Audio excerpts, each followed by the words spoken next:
Olá, tudo bem? Hoje nós vamos falar no módulo 4 sobre a logística reversa, incompatibilidade química e resíduos especiais, gestão integrada de resíduos nas unidades socioeducativas. Agora vamos falar sobre a sustentação do sistema econômico. Nós temos duas práticas principais. A primeira, o processo produtivo, que é a utilização dos recursos já disponíveis. O processo de consumo, a utilização dos produtos já gerados. Quais são esses impactos ambientais? A geração dos resíduos, no caso, os resíduos dispersos no meio ambiente, a contribuição para a degradação ambiental. Quais são as consequências dessa degradação ambiental? Problema econômico, crescimento populacional desenfreado, excesso de resíduos, deficiência de recursos disponíveis. Quanto mais você obtém, mais às vezes pode ter uma deficiência, né? Qual a importância dessas mudanças? Gerar menos resíduos, utilizar menos recursos naturais, conscientizar. Agora falando sobre logística da sustentabilidade, nós temos a redução de impactos ambientais. Como podemos fazer isso? Mitigação dos danos causados por materiais da natureza, diferença entre logística reversa e a tradicional. Agora vamos começar a falar um pouco sobre as logísticas, né? A tradicional e a reversa. Agora falando sobre logística tradicional. O que é logística tradicional? A distribuição de produtos ao consumidor. O que seria isso? Seria basicamente você vai lá, consome o produto e não faz a destinação correta. Sobre a logística reversa. O que é a logística reversa? É o caminho inverso da logística tradicional, ou seja, totalmente contrário do tradicional. É o retorno de bens e produtos após o descarte. Como seria isso? Algumas empresas, elas vão até o local, até a empresa, alguma coisa, e eles pegam esse material que eles produziram. É aquele ciclo que a gente já falou no módulo 1. Qual é o ciclo de vida dos produtos? Retorno ao ciclo de vida como matéria-prima secundária, porque ela nunca vai voltar como primária, então sempre vai ser uma secundária. Possibilidade de remanufatura ou reutilização, também é uma opção de reutilização. Agora vamos falar sobre os objetivos da logística reversa. Então, os objetivos da logística reversa são a gestão de fluxo e informações logísticas, o retorno de pós-venda e pós-consumo ao ciclo produtivo. Os canais de distribuição reversas, ou seja, o retorno ao ciclo produtivo, são de produtos e bens pós-consumos e pós-venda. Então, é realmente como a gente já falou. Então, depois de utilizar desse produto que foi comprado pelo cliente, a empresa responsável tem a responsabilidade, na verdade, de pegar, recolher, retransportar para a empresa para reutilização ou descarte correto, tirando essa função do cliente e trazendo realmente para a empresa. A classificação de acompanhamento é a necessidade de um acompanhamento ágil, de alta velocidade no fluxo logístico reverso diário, então tendo ali uma necessidade de acompanhamento às vezes 2 a 3 vezes na semana, às vezes mais, às vezes menos, dependendo do tipo da empresa, do produto. E os 3 tipos de produtos e bens de consumo que temos são os bens descartáveis, os bens duráveis e os bens semiduráveis. Agora sobre esses 3 tipos de produtos que nós estávamos falando. Vou começar falando sobre os bens descartáveis. Com vida útil curta, no máximo de 6 meses, se enquadram nos descartáveis como garrafas PET, material cirúrgico, seringas, luvas, fraldas, papelões, jornais e assim por diante. Os bens duráveis, eles possuem uma duração de vida média. Há exemplo dos carros, aviões, eletrônicos, navios, etc. Os bens semiduráveis, que são aqueles com vida útil de alguns meses. Os exemplos são os óleos, lubrificantes, computadores e baterias. A função da logística reversa é a coleta e restituição dos resíduos sólidos, ou seja, o retorno ao setor empresarial para o reaproveitamento. A função da logística reversa, que é a coleta e restituição de resíduos sólidos, que é o retorno ao setor empresarial para o reaproveitamento. Então, a gente pode dar exemplos assim de empresas que fazem a troca de bateria de carros, que levam a bateria sem energia ser reutilizado novamente depois da troca, o próprio recolhimento de pilhas normais, que a gente tem em muitos lugares que fazem esse recolhimento para devolver as baterias, o exemplo da Duracell, entre outros. Reaproveitamento de resíduos. Qual é o ciclo produtivo deles? Os resíduos podem ser reintegrados em seu ciclo original, ou seja, a reciclagem, a reutilização, também serve como um exemplo. Possibilidade de utilização em outros ciclos produtivos, ou seja, pegar aquele material, reciclar e utilizar em outra questão. O instrumento econômico e social, ou seja, a viabilidade do processo, depende do apoio ao reaproveitamento dos resíduos, da coleta e retorno desses resíduos ao fabricante. E isso tudo está na base legal da Política Nacional dos Resíduos Sólidos, na Lei 12.305 de 2010. O processo de retorno na logística reversa, onde a mercadoria volta ao produtor, ele possui pontos de coleta de estabelecimentos comerciais, como eu havia falado antes, por exemplo, das pilhas, quando a gente tem os pontos de coleta, e envolve retorno e recuperação de produtos, que são as atividades envolvidas. A redução do consumo de matéria-prima, então com essa logística reversa você evita tirar mais matéria-prima para fazer ou construir ou produzir novos produtos, você utiliza outros já utilizados, a reciclagem desses produtos, naturalmente, e o retorno para o conserto ou troca em caso de defeitos de fabricação, datas de vencimento, etc. A disposição de resíduos sólidos e a transformação do produto. Qual a importância dessa logística reversa que a gente está falando agora? Os benefícios sociais e ambientais, a economia nos processos produtivos, o que seria isso? A diminuição no consumo dessa matéria-prima, a redução de custos operacionais e a contribuição sempre com a preservação ambiental. A prevenção de impactos ambientais evita poluição e contaminação. Os resíduos retornam à cadeia produtiva, reduzindo o impacto ambiental. Então é sempre importante frisar e lembrar disso. Que tudo que a gente está fazendo aqui é pela importância com a natureza, com o impacto ambiental, o que pode acarretar para nós. Agora vamos falar sobre essa imagem que a gente colocou nos slides. Essa imagem é de 2022 sobre programas de logística reversa. Olha a quantidade que foi revertido de embalagens, de itens e materiais. Papel e papelão foi retornado 122 mil toneladas. Plástico, 70 mil toneladas. Metal, praticamente a mesma coisa. Vidro, 34 mil toneladas. Entre agora o restante, Mas se você vê, o total disso é algo muito grande. Então, a gente sempre tem que tentar repensar na forma que a gente está utilizando os materiais, se tem como retornar, se tem como ser reciclado. Isso é uma forma muito boa de ajudar o meio ambiente. A responsabilidade compartilhada pelo ciclo de vida dos produtos.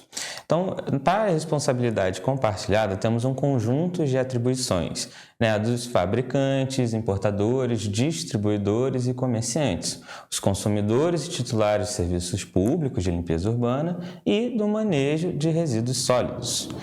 O objetivo principal é a minimização do volume de resíduos e rejeitos e a redução dos impactos à saúde humana e ao meio ambiente.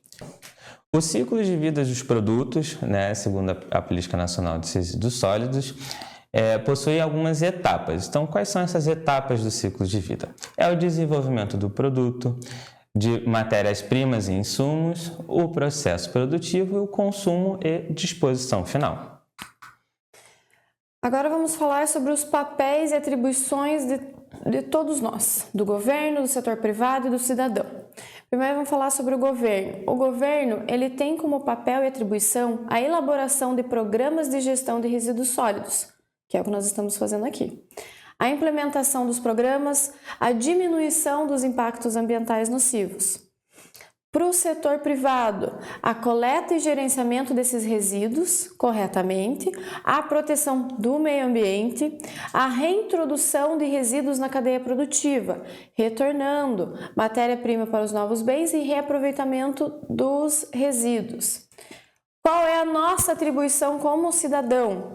A separação adequada dos resíduos sólidos caseiros, ou seja, em casa mesmo também que a gente tem que fazer essa separação correta, né? Reciclado, orgânico e aí por diante. Consumo consciente e reutilização, destinação correta dos resíduos e a redução dos impactos ambientais nocivos. Segundo a Política Nacional de Resíduos Sólidos, no seu artigo 33, ele diz que é obrigatório a estruturação e implementação do sistema de logística reversa para os fabricantes, importadores, distribuidores e comerciantes de agrotóxicos, seus resíduos e embalagens, pilhas e baterias, pneus, óleos lubrificantes, seus resíduos e embalagens também, lâmpadas fluorescentes de vapor de SOF e mercúrio de luz mista e produtos eletrônicos e seus componentes. Esse serviço é feito de modo independente do serviço público de limpeza urbana e de manejo dos resíduos sólidos. Agora vamos falar sobre os resíduos químicos, os quais a gente já falou nos módulos anteriores. Por quê? Pela incompatibilidade química e resíduos especiais, eles são resíduos mais especiais. Quais são esses resíduos? Que apresentam características de corrosividade, inflamabilidade, reatividade e ou toxicidade. É preciso identificar as correntes geradoras, quantificá-las e qualificá-las. Para os resíduos químicos líquidos, o mais indicado é que sejam utilizados reagentes para neutralização das substâncias, quando algumas baterias outros elementos soltam aquele líquido. Existe o interesse de novos procedimentos para eliminação e reaproveitamento de substâncias descartadas, visando uma melhoria direta na economia e na segurança química do local. Ou seja, para a gente ter uma segurança das pessoas ao nosso redor também. Requer procedimentos de prevenção e segurança específicos por tipo de produto. Os riscos associados aos resíduos químicos do grupo B, eles podem afetar a saúde ocupacional, com um potencial de risco para quem manipula os resíduos, ameaças para os profissionais da assistência médica e riscos para o pessoal de limpeza e manutenção. Os impactos ambientais, consequências da destinação inadequada, são os riscos ambientais significativos, porque são químicos sendo liberados direto na natureza, e isso impacta absurdamente o meio ambiente, com um potencial de contaminação e poluição. Então, qual é a importância da segregação correta desses resíduos? Com o objetivo das correlações com a destinação final segura, a segregação ela é feita conforme a classificação das propriedades físico-químicas e da reatividade das substâncias. A prevenção de riscos, ela visa evitar o contato entre substâncias incompatíveis no armazenamento e transporte separados, porque os potenciais perigos elas podem ser reações violentas, causar explosões e também a geração de gases tóxicos ou inflamáveis, todos que impactam, obviamente, a saúde humana, a saúde das pessoas que estão ali exercendo seu trabalho, a coleta, a separação. Segundo a RDC da Anvisa 222, quais são as substâncias que devem ser segregadas e identificadas separadamente? Vou falar algumas, mas nós temos uma listagem aqui e normalmente temos mais, né? Claro. Ácidos asfixiantes, bases, brometo de etídio, carcinogênicas, mutagênicas e teratetogênicas, compostos orgânicos halogenados, compostos orgânicos não halogenados, corrosivas, criogênicas, de combustão espontânea e assim por diante. Agora vamos falar sobre gestão de resíduos nos empreendimentos. Na verdade, nós vamos falar agora mais focado nas unidades socioeducativas. Agora o Matheus vai comentar um pouco para a gente. Então, para uma gestão integrada eficaz, as ações têm que ser simultâneas. Então, temos a necessidade de várias ações para garantir a gestão eficiente.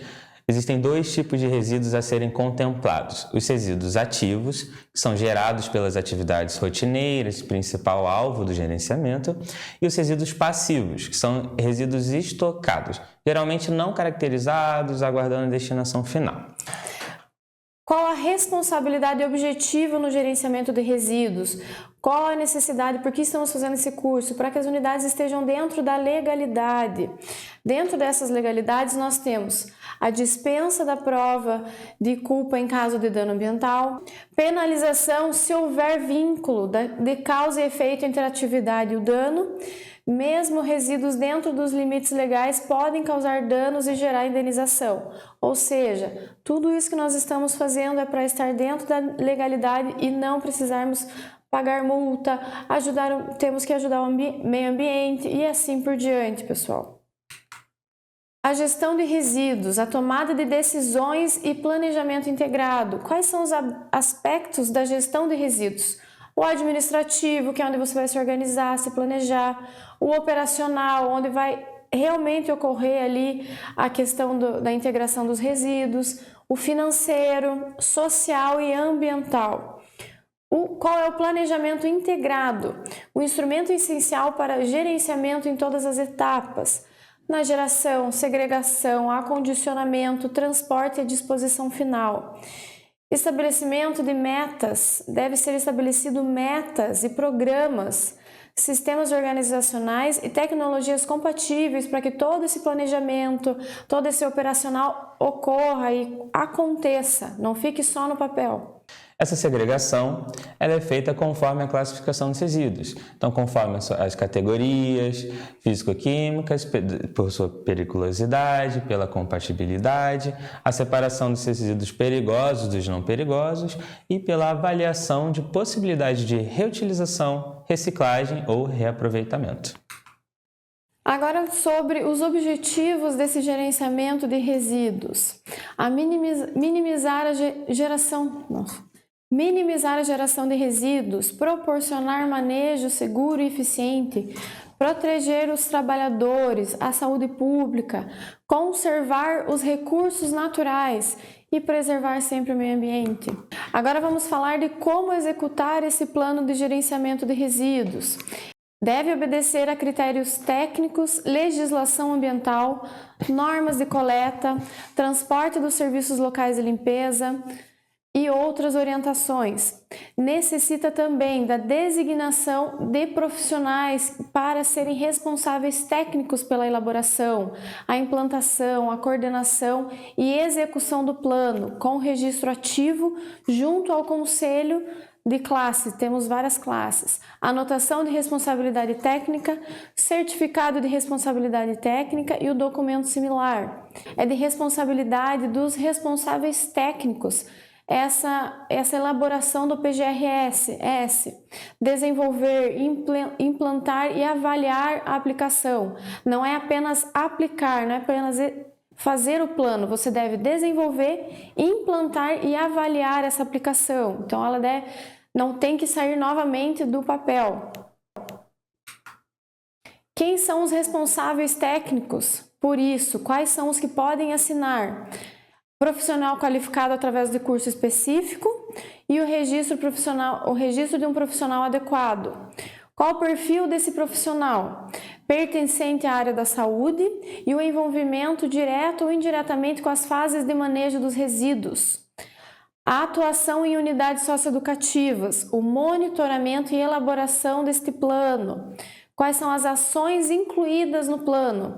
Ações para emergências e acidentes, controle integrado de pragas, controle químico e a prevenção da saúde ocupacional. A análise de risco para esses resíduos deve ser sempre em compatibilidade com a RDC número 222 da Anvisa, realizada pelos profissionais, obviamente, das unidades socioeducativas, representada por um fluxo para visualizar, estudar e documentar as atividades envolvidas, os produtos e equipamentos envolvidos, recursos humanos envolvidos, riscos existentes, possíveis danos, acidentes, doenças, agravos, incidentes, medidas de controle necessárias e a medida de controle existentes, a proteção coletiva, a organização do trabalho, equipamento de proteção e treinamentos. Qual o diagnóstico da situação do estabelecimento em relação a esses recursos?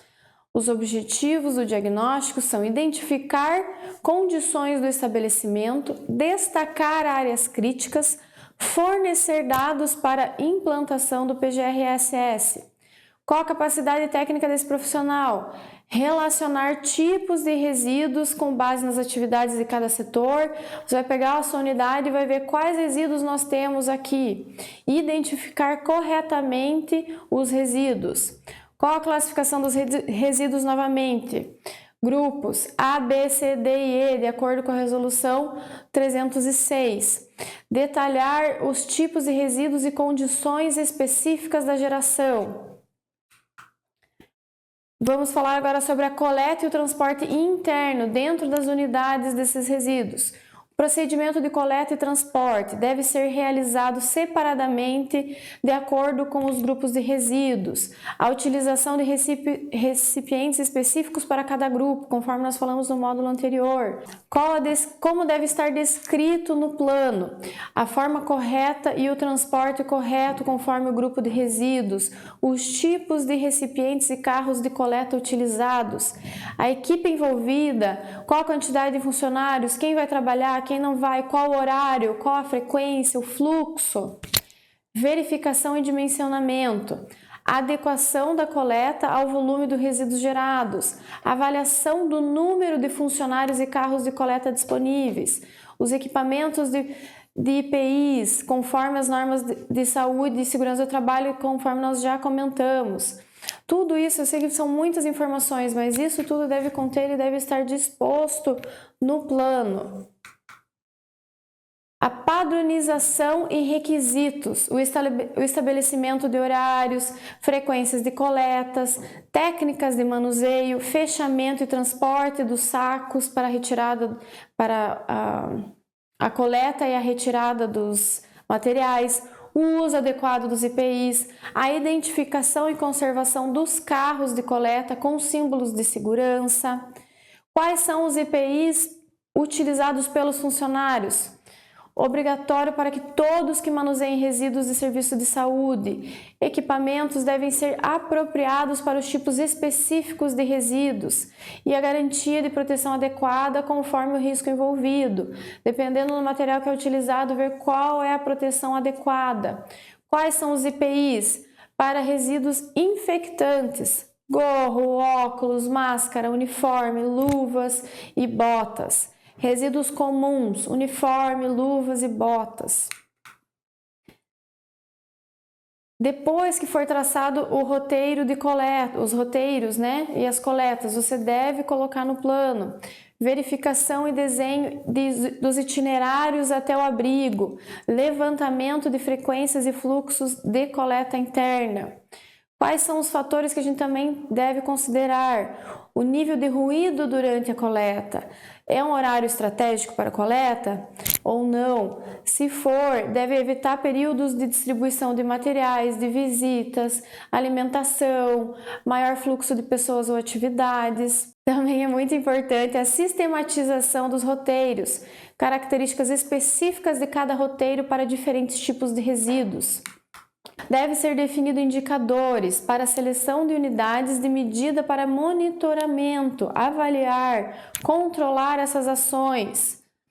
Qual o dimensionamento e organização? Qual o dimensionamento da sua equipe? O número de empregados, cargo, qual a sua responsabilidade em todo o manejo, qual a formação dessa pessoa, qual a qualificação dela. A definição e dimensionamento dos espaços, materiais e equipamentos necessários. Qual a importância do monitoramento contínuo? Identificar os pontos críticos e melhorias necessárias, porque com os pontos críticos você pode pensar numa melhoria, como pode ser melhorado. A avaliação dos procedimentos bem-sucedidos, quando alguma coisa já der certo, também coloca no plano. Avaliação periódica, revisão regular das atividades e resultados do PGRSS. Não adianta fazer e deixar ele parado, tem que sempre estar revisando, regulamentando. E pensar, se necessário, o replanejamento baseado nas necessidades e prioridades identificadas. Por isso que é sempre bom estar atualizado esse plano. Qual a necessidade desses indicadores? Conjunto de indicadores para mensurar os avanços atingidos. Ou seja, você teve uma questão, você conseguiu arrumar, então você teve um avanço atingido, certo? Então você conseguiu avançar nesse método. Uso dos indicadores para guiar ajustes e melhorias no plano. Agora falando sobre as exigências da Anvisa, o que deve conter, quais indicadores? A taxa de acidentes com resíduos perfluorocortantes, a variação de geração de resíduos, a variação da proporção dos resíduos do grupo A, B, C, D e E. Se você não tiver algum grupo desse no seu plano, você pode só colocar ele na tabela e colocar esses indicadores não possuem dentro da unidade. Qual a variação do percentual de resíduos encaminhados para reciclagem? As pessoas capacitadas em gerenciamento de resíduos, qual o custo disso tudo? A Anvisa, ela nos traz alguns exemplos de indicadores que podem ser utilizados no plano de gerenciamento. Então, temos, por exemplo, sensível, capaz de registrar diversos tipos de modificações em um dado período de tempo. O específico, que é atribuído a um objetivo, a algum resultado. Mensurável, seja em termos quantitativos ou qualitativos. O execuível, os dados necessários para a sua leitura estão à disposição, podendo ser obtidos no tempo necessário e mediante recursos proporcionais aos objetivos a ser medido. Plausível, as mudanças de medida estão diretamente ligadas às intervenções do PGRSS. Confiável, quando utilizado por várias pessoas em um contexto idêntico, chegando-se ao mesmo resultado. São alguns exemplos que são citados. Qual a finalidade principal desse plano? Estabelecer condições necessárias para a segurança no manejo desses resíduos. Qual as finalidades específicas? Cumprir metas estipuladas, conforme anteriormente comentado, adaptar o plano às necessidades e realidades de cada unidade, não adianta imaginar uma coisa sendo que não vai conseguir executar, garantir a proteção dos trabalhadores, da saúde pública e do meio ambiente. Alguns exemplos de objetivos: criar práticas de minimização dos resíduos, substituir os materiais perigosos sempre que possível por outros de menor periculosidade, reduzir a quantidade e a periculosidade dos resíduos e proporcionar a participação e envolvimento dos funcionários da unidade, fazer com que todos tenham envolvimento nesse manejo de resíduos. Com relação ao armazenamento e coleta externa, então no plano de gerenciamento deve conter a quantidade e capacidade volumétrica dos contentores para cada grupo de resíduos, a descrição do abrigo de resíduos com parâmetros construtivos adequados, os procedimentos de limpeza e higienização são em relação aos equipamentos de coleta e transporte, aos abrigos de resíduos, com a frequência e medidas de segurança, então os EPIs e os EPCs. A coleta e transporte externo necessitam estar identificados com a identificação do responsável pelo serviço, o tipo de veículo utilizado, a frequência do coleta e a destinação de cada tipo de resíduo. Agora vamos falar sobre a documentação, os contratos com empresas terceirizadas, que devem ser para licença ambiental, para tratamento ou disposição final dos resíduos, o cadastro municipal emitido pelo órgão responsável, a conformidade com as normas de órgãos públicos para coleta e tratamento, o registro de operação de venda ou doação de resíduos reciclados ou compostados. Por exemplo, você vai fazer uma doação de alguma coisa ou vai mandar algum material para reciclagem, você precisa ter esse registro. Armazenamento de todos os documentos para possíveis fiscalizações. Se algum dia a fiscalização for até a unidade, você precisa ter toda essa documentação junta. Eu sempre aconselho a ter no computador e ter impressa, porque se em algum momento der algum problema no computador, você vai ter ela impressa. E se alguém for da fiscalização, eles vão pedir normalmente impressa. A implementação abrange as ações que faz o PGRSS ser aplicado, podendo ser estabelecido um plano de contingência, até que todas as ações necessárias para implantar o plano estejam prontas, até que tudo comece a fluir, consiga entrar no eixo, você pode fazer um plano de contingência. o acompanhamento estratégico e operacional das ações e da equipe. Com o PGRSS implantado, é necessária a sua avaliação, verificando se os resultados esperados foram ou serão atingidos e, se existirem diferenças, quais as razões. Através dessa avaliação, podem ser propostas adaptações ao PGRSS, quando e onde for necessário. Uma boa avaliação deve ser uma ferramenta de gestão mais do que uma ferramenta de controle. Nós devemos ter isso pela gestão da unidade, para auxiliar, não apenas para um controle. Inserir-se num processo de informação, de comunicação e de busca de educação ambiental e melhoria, sempre tentando melhorar o plano, tentando melhorar o processo todo. Melhorar a capacidade da instituição de compreender as realidades nas quais intervém, agir e se organizar de maneira eficaz e eficiente. Facilitar a avaliação de maneira que as equipes e os responsáveis tenham uma ideia clara do que é uma gestão de resíduos. Muitas vezes as pessoas não entendem o que é isso, o que é o gerenciamento. Então, tentar fazer com que a pessoa responsável tenha uma maneira clara e fácil para as pessoas entenderem. Aperfeiçoar os indicadores identificados durante o planejamento para avaliar o desempenho da implantação. Agora, nós trouxemos uma reflexão para que todos consigam compreender um pouco mais sobre esse plano. Albert ganhou um Nobel da Paz em 1952, falando o seguinte: quando o homem aprender a respeitar até o menor ser da criação, seja animal ou vegetal, ninguém precisará ensiná-lo a amar seu semelhante. E segundo o artigo de 225 da Constituição Federal, todos têm direito a um meio ambiente ecologicamente equilibrado, bem de uso comum do povo e essencial à sadia qualidade de vida, impondo-se ao poder público e à coletividade o dever de defendê-lo e preservá-lo para as presentes e futuras gerações. Este é o principal do princípio intergeracional. Isso quer dizer que a presente geração não pode usufruir de todos os recursos do meio ambiente, do qual o meio ambiente nos fornece, de modo que deixe para a próxima geração um saldo mínimo. Ou seja, nós devemos pensar sempre também nas futuras gerações, não pensar só em nós. Nesse curso inteiro nós temos uma reflexão, que é pensar no ambiente, nas pessoas ao nosso redor e nas futuras gerações. Agradeço a todos por nos acompanharem nesse curso, espero que tenham entendido e nos vemos no próximo curso. Até mais! Gostaria de agradecer a todos por nos acompanharem nesse curso e até a próxima!